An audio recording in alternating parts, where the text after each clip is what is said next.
protocols, pro, iterative protocols on the procedure.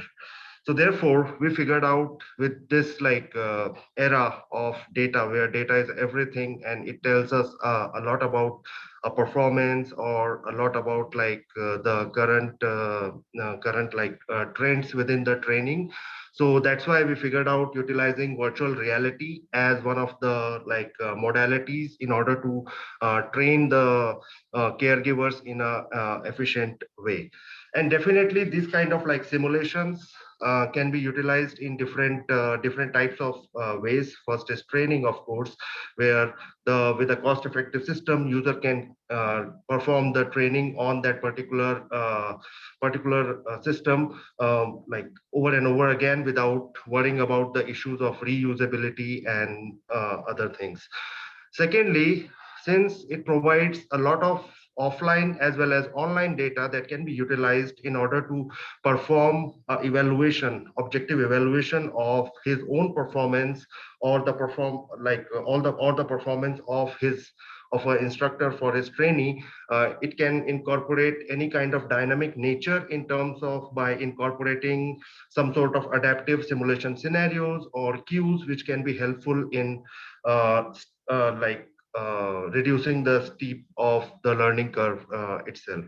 And with the advent of the virtual reality, there is also a lot of talks in terms of augmented reality, where the virtual objects can be directly seen overlaid over the real objects, which can help us in producing sort of intra-operative navigation techniques, which can increase the much more efficiency of performing the surgical procedure. So in this work, basically, we focused on two different types of procedure. That is minimally invasive procedure, which are majorly safety critical in terms of patient outcomes. So first one was the functional endoscopic sinus surgery, which is a much more specialized procedure for brain and nasal procedure, which has a higher amount of complication rates and some sort of fatalities. The other procedure that we focused on was tracheal intubation. Tracheal intubation, I think it is one of the most widely utilized and most widely utilized procedure whenever the patient is admitted into the operating room if he is really critical and face issues with breathing and all those type of ailments. So this has relatively really high amount of complication rates, and with the current training modalities, it has been a major complaint or limitation that their simulation scenarios are limited in terms of what they actually experience in the real emergency room. So that motivates us to take take on this procedure for utilizing VR as one of the modality and try to explore it, which I'm going to discuss in my upcoming slides. So let me start with the conceptual framework first, how our VR system, virtual reality system, has been established for developing the simulations for medical procedure and how they can be used. So our system is the combination of the physical reality and the virtual reality. So by physical reality, I mean the 3D printed or real mannequin tools and surgical tools and the operative tools that can be used by the caregivers in a style they would do it originally within their operating room or the emergency room. And the other component of the proposed framework is the virtual reality, which really provides the high fidelity simulation environment as well as cues for providing much more of cognitive feedback to the user from that perspective. Now, combining these two realities definitely comes with its own challenges in terms of calibration. So these two realities, the physical reality and virtual reality, has to be combined utilizing some calibration techniques in different perspectives. So one perspective is positional calibration. since our system is overlaying these virtual models over the physical models that are being 3D printed or off-the-shelf mannequins, we have to make sure that the virtual models are in line with the physical models on one-to-one. And the second one is the parametric calibration, which more focuses on the soft tissue deformation, which I'm going to talk about like in the upcoming slide, how we achieved it. So the importance of the parametric calibration comes from the synchronized movement of the soft tissue when the person is really operating on the physical counterpart. So first, I'm going to start with like the functional endoscopic sinus surgery. So this was one of our first work that we did as a part of like my in the previous years. So we start with like modeling process where we replicate the surgical tools that are needed to perform the procedure, as well as we also replicate the anatomical structure of interest. So from anatomical structure, in order to provide a patient specificity, basically, we utilize the CT data of a particular patient in order to recreate their mesh of the anatomical structures, which can be utilized into our virtual reality environment. This utilization of patient-specific structure is critically important because the surgeons or the caregivers don't actually uh, know every anatomy is different, so they don't know how the anatomy is going to look like. So this system can be utilized to provide an initial experience in terms of preoperative procedure to give him an idea how he's going to operate on a particular patient. So once the 3D models of these two structures have been obtained, for example, the surgical tools as well as the anatomical structures, they can definitely be 3D printed, which was used for our work, like fused deposition modeling, in order to recreate these anatomical structures and the surgical tools. And the third part is, I'm sure like some of you might be familiar with Unity. So once we have the virtual models, we have the 3D printed physical models. They can be like imported into the Unity simulation environment, which can be used to recreate the actual operating room environment with some of the add-on features as well as the existing feature which they would find in the actual operating room. So this will help him in much more enhanced training and will give them the feel of performing the procedure in a most realistic way.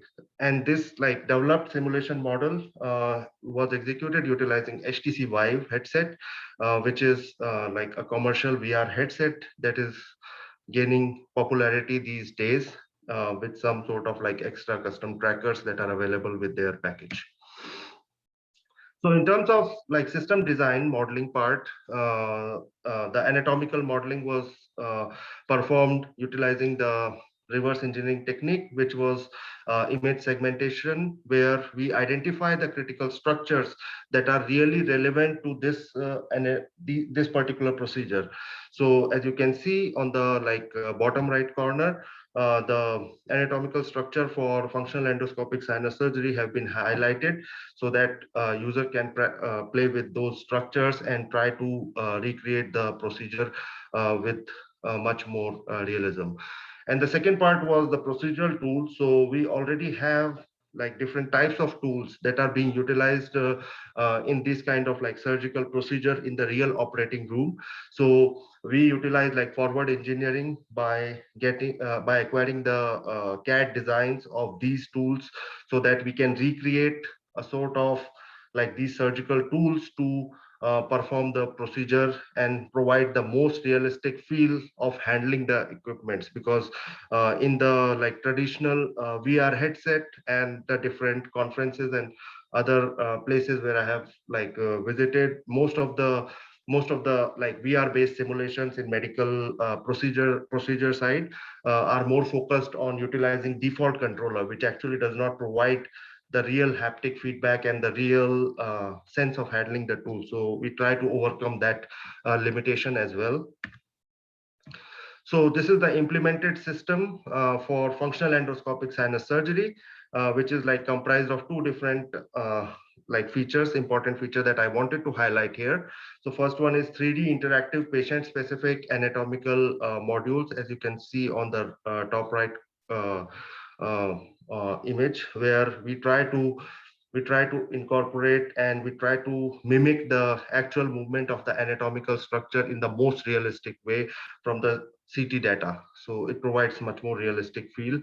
And definitely the second component was the operating room environment, which was also equally important to provide us to provide efficient training modality to the user, where we incorporated all the equipments that are currently present in their operating room, as well as more add-ons to perform the virtual coaching uh, to the users.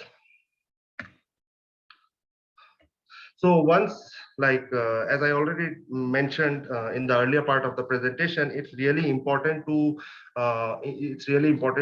perform the calibration of the system when we are combining about like virtual and the physical reality. So in terms of positional calibration, we had to validate whether our virtual models are overlaid perfectly over the physical counterpart. So in order to do that, we considered performing some design of experiments where we identified 6 important landmarks that are important in this particular procedure, and asked our collaborators and residents from the Department of Otolaryngology to help us get some data in terms of like how much like calibration error exists. And following the allowable calibration error, which has been defined in the literature, is like 0.1 to 1.5 centimeter within the healthcare literature for this kind of systems.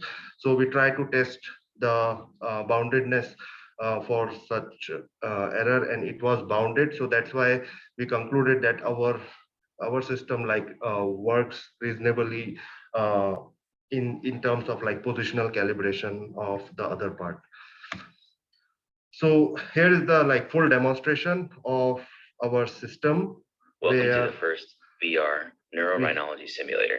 In this interactive teaching module, you will learn the basics of nasal endoscopy. Start by lateralizing the inferior. So we provide the like step-by-step guidance to the users to acquire, and these modes can be turned on and off based on the expertise. Hit the button on your endoscope controller. Now, place your suction at the maxillary os. You should now see where there's been a maxillary antrostomy. Finish it by taking down the Unsen process. Switch to your 0-degree scope. Define the medial orbit by dissecting the ethmoid bulla. Note that the sphenoid os is identified by a yellow sphere. Use your suction tip.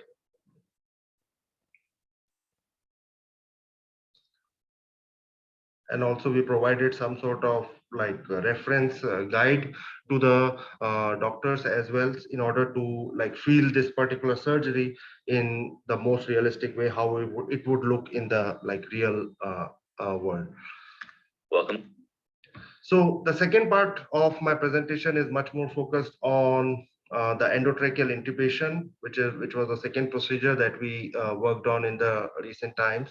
The major focus here was the dynamic tissue deformation, where the major challenge that comes when it comes to like simulation modeling of these particular mesh deformation is the physics parameter of the tissue deformation itself.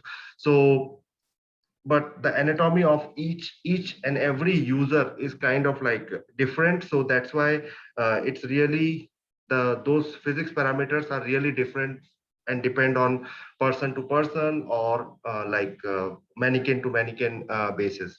So that's why we identified some of the critical factors that can be utilized to deduce those parameters and provide us in a much more efficient way to perform the like simulation and simulation deformation during the real-time execution. So in order those two factors included the force exerted by the trainee. since in order to get the appropriate view of trachea to the user, the force along the blade that he is exerting against the tongue is really one of the critical factor that needs to be considered in order to provide a proper training modality. And definitely the second part is the position of this particular tool tip, which has to reach a certain extent in order to gain the appropriate view of the airway. So in order to do that, like we established another framework for like designing the system, where the basic philosophy in terms of implementing the system, that is the combination of physical and the virtual reality, remains the same.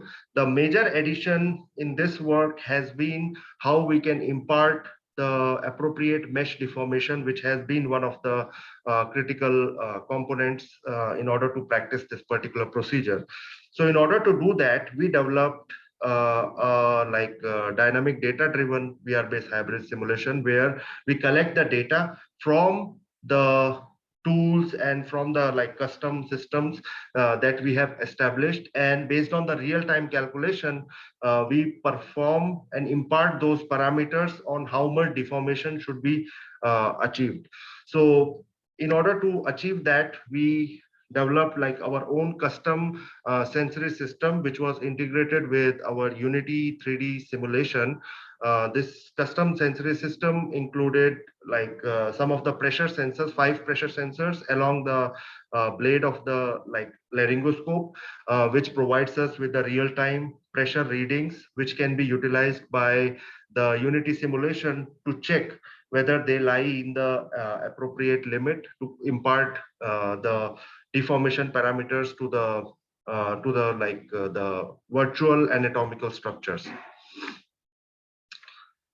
So again, it starts with the understanding the procedure itself first. So I work with a lot of domain experts. I try to understand their viewpoint, how this procedure can be practiced. So based on that particular literature, I identified that the basic philosophy of endotracheal intubation lies in aligning the pharyngeal and laryngeal axis at a certain angle, and they have like 5 different types of configuration on how much view they are getting, which are shown on the bottom right corner figure. And they definitely have 2 different types of difficulty level, where the amount of air or inflation in the tongue is varying. So since we wanted to develop a comprehensive airway management training system, that's why we had to consider all of these configurations into the mind. So to start with that particular part, what we did was we started with replicating our sensory system on their actual tool that they use in their training modalities as well as in the emergency room. And we try to record the pressure at those instances where pressure where we try to record the pressure at the instances where we wanted to see how much pressure they are exerting in order to get a particular view. So we conducted a rigorous set of experiments where we invited 7 expert doctors with more than 500 laryngoscopies, who are pretty much expert in that particular procedure. And they were kind enough to perform multiple replications of each of the view under each of the different configuration of difficulty. And we recorded the pressure limits, that how pressure should look like for each configuration. So on the bottom right corner, you can see the for deflated and inflated tongue configuration, we have shown the mean pressure profiles. And it was really interesting to see that their pressure profiles and how much pressure they exerted along the blade and against the tongue was really consistent with each and everyone's performance. So yeah, so this is how we acquired the pressure limits, as well as we already know how much deformation was needed to be performed in order to gain the appropriate access view. So now it was all about like implementing that particular system in terms of in terms of simulation in a most computationally efficient way.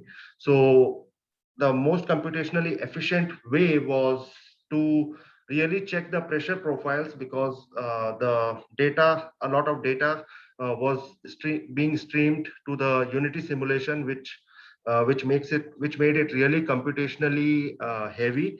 So in order to do that, we first we only check the pressure profile at the critical point only. For example, the blade tip reaches to a particular point. It facilitated in that particular region that it will check for the pressure profile. So based on that, we provided a set of like rotational transformation to that particular laryngeal axis so that it can be aligned at a right angle for a particular view. So this is how we implemented our like data-driven execution of soft tissue deformation, which was achieved, and we then validated that particular calibration, because it's really important. So for in order to validate this particular system for all the configuration, we again invited the same set of experts who who provided us the data with their off-the-shelf system in order to validate whether our system works reasonably well, and whether they are getting the actual view that they are expecting it. So in order to do that, we again collected the pressure profiles as well as their tooltip, and we performed the Hotelling T-square test for the multivariate analysis, and the p-values were indicating that the it was like reasonably good enough to perform the procedure and practice the procedure. Definitely there were some challenges in terms of getting used to VR, which is like I think quite normal with their field, which since they don't get used to VR that easily. So definitely the team is working on improving the system from that perspective. So this demonstration is for like the endotracheal intubation, where you will see how sensitivity is working on that particular blade. Like if the force is exerted, reduced, like increased and reduced, how those help in changing the appropriate view of the airway he's seeing. So that epiglottis has to flip up in order to provide appropriate view. So when the force is a little bit increased, the flip happens.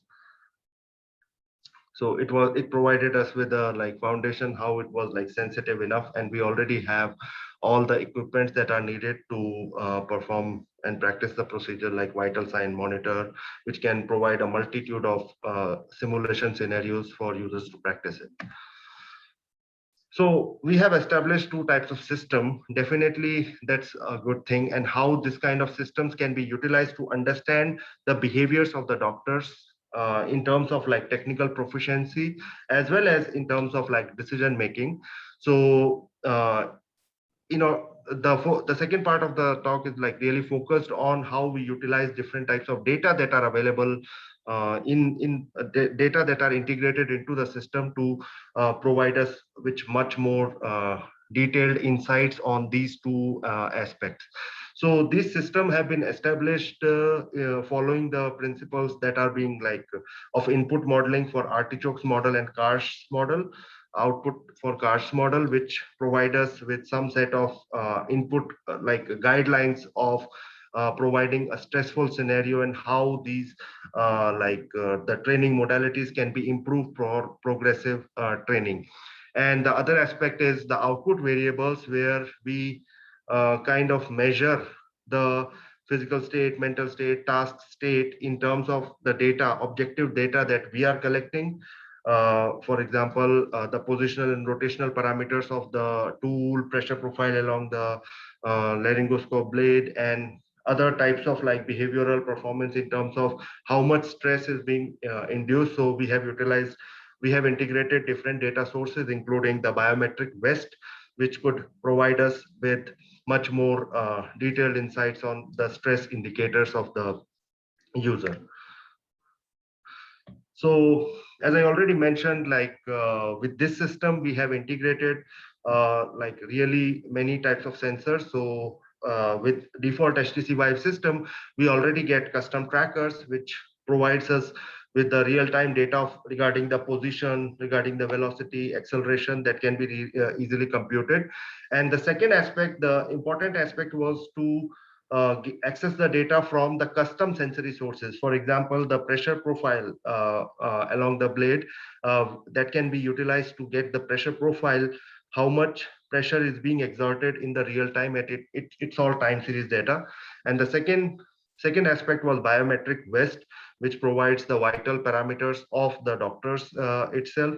So it was like it really provides insights on how much stress the doctor is feeling from his perspective when he's performing a particular procedure or a difficult scenario. Now, once the data system has been set up, once the system has been set up, it's really important to collect the data in a really structured format. So in order to do that, we work with our domain experts in order to establish a hierarchical task analysis where we can really segment the procedure in procedure, tasks, and regime level, which can help us in clarifying and classifying the type of data that we are getting, and it can be used at the right place to perform insights on different types of analysis.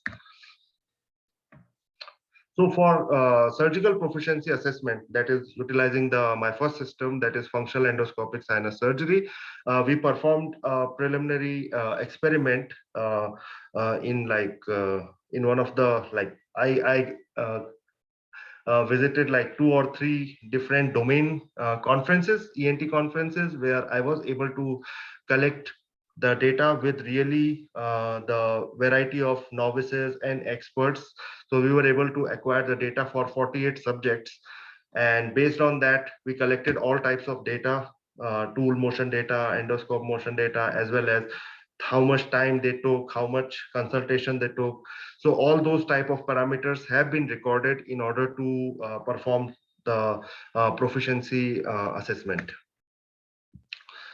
So once the raw data has been acquired, it's really important to pre-process it. So what we did was, since the expert performance, really expert performance or ideal surgical performance is really unknown, so that's why we utilize like dynamic time warping in order to estimate the motion trajectories of 2 or 3 experts, so that we just combine their motion trajectories in order to gain insights on how the ideal trajectory would look like. And definitely different experts have different operative styles, so it's really hard to generalize that component. And once that particular expert trajectory has been obtained, the second component was to compare the differences, like distance between these two motion trajectories that can be utilized for performing the proficiency assessment.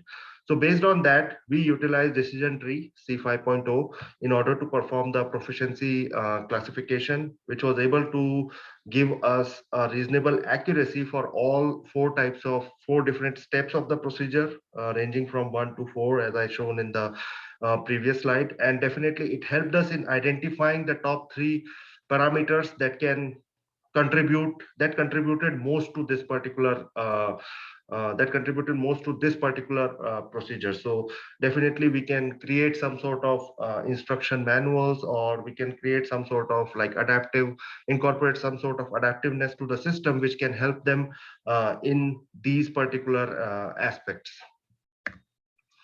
The second part that uh, uh, the second part that I'm going to touch is like regarding the behavior modeling. So uh, in terms of behavior modeling, it's really important to like perform a process modeling for the end process modeling for any kind of like procedure. So for this one, we chose the endotracheal intubation procedure, and we really worked with our domain experts in order to gain insights on uh, like what are the different decisions that they need to take, and how these decisions evolve throughout the procedure. And definitely based on that, we developed a UML activity diagram, which helped us in identifying these particular decisions and actions that they need to take. Because based on discussion with them, it was really one of the like questions from the domain experts, that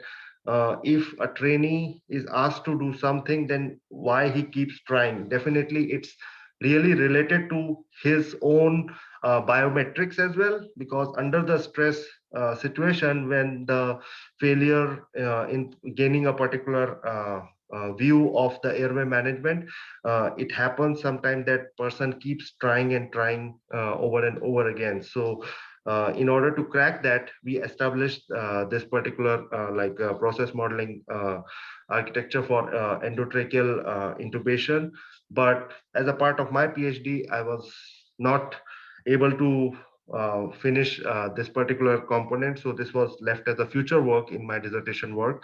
And in this one, we definitely conducted some sort of experiments for getting insights on their performance. So based on that, we segmented the airway management procedure, endotracheal intubation procedure, into three different segments. As you can see, like glottic, getting the view of the particular airway, of the particular view on the airway, takes the most amount of time with highest amount of variability, and then followed by the tube insertion, and then device removal definitely takes a negligible amount of time. It was also interesting to note that there was a highest amount of correlation was observed in the time taken to obtain that particular view, and the difficulty that was being reported by the user. And it is like really fits our intuition as well. The second type of analysis that we conducted was with the like the tool that we had.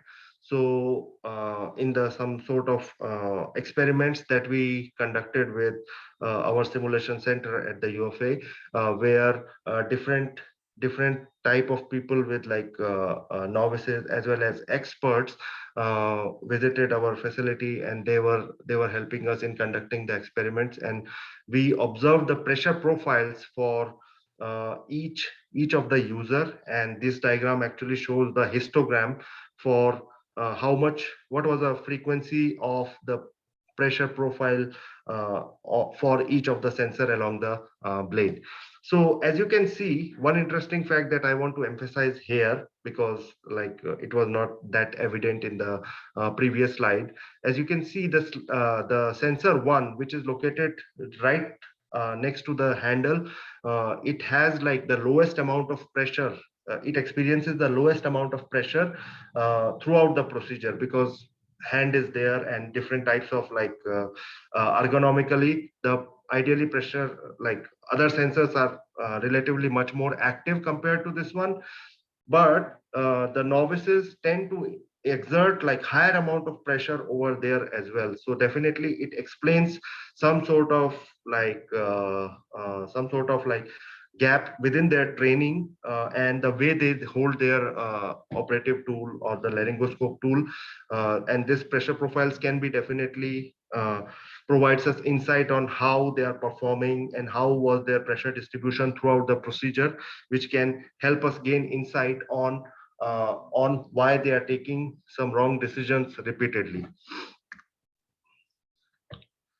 So in like towards like the end of my presentation here, we we have developed like two different types of system, and we have tried to validate this system in terms of their effectiveness as well. So we conducted a set of experiments where we try to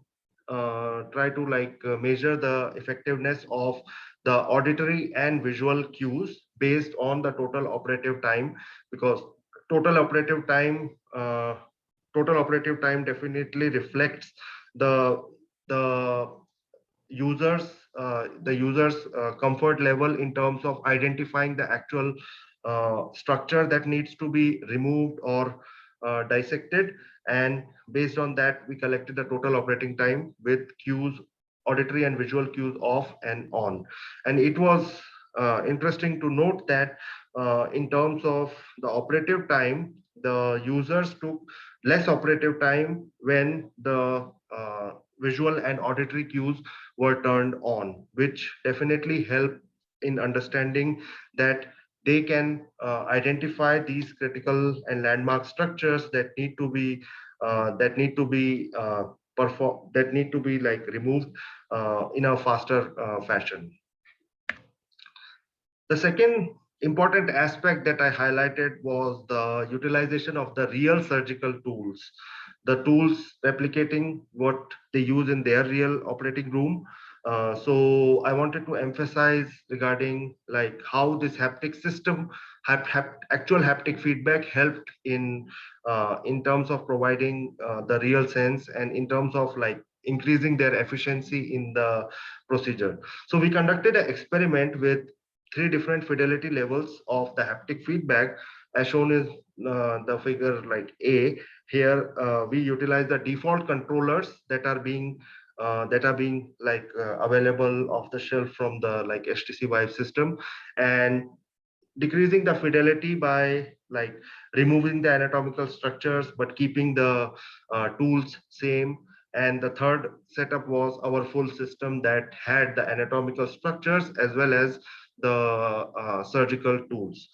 The important thing here was, since intuitively, definitely it's, if we are handling the real surgical tools that we handle in the real operating situation, it is much more comfortable for these like caregivers to hold, as well as it their movement is quite smooth and they know how to navigate the tool through the like anatomical structure. So that's why we compared the time series data pertaining to the magnitude of the distance between these two tools. And it was like really interesting that the mean distance between these two surgical tools was uh, reduced when we utilize the mixed reality setup.